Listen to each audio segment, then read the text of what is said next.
আসসালামু আলাইকুম। আমার একটা ধারণা ছিল যে ঘি যত ঘন হবে, মাখনের মতো হবে, ততই বুঝি ভালো। আসলে এটা যদি আমি ওই সারা রাত না থাকতাম ঘি বানানোর আগ পর্যন্ত, তাহলে আমার এই ধারণাটা ভাঙতো না। যখন ওনারা ঘি নামাইতে চাইলো, তখন আমি বললাম যে এটা তো পানির মতো তরল, এটা তো তেলের মতো।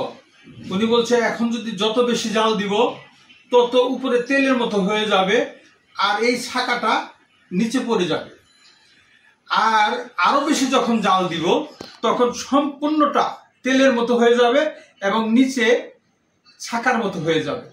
তখন আমার সেই পুরনো দিনের আমার মায়ের কথা মনে পড়লো। দেখতাম সর জমায় জমায় রেখে সেটাকে পাটায় বেটে তারপরে যখন ঘি বানাইতো, তখন দেখতাম এক ধরনের সাবা নিচে তলে পড়ে থাকতো। সেইটাকে আমাদের আবার ওইটা ওই মুড়ি দিয়ে এটা দিয়ে আমরা মিশিয়ে খেতাম।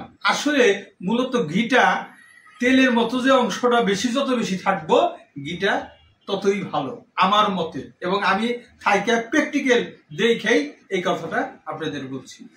সঠিক ঘি যদি নিতে চান তাহলে প্যারেন্টস ফুডের থাকে বিশ্বস্ততার সাথে আপনারা নিতে পারেন। ধন্যবাদ।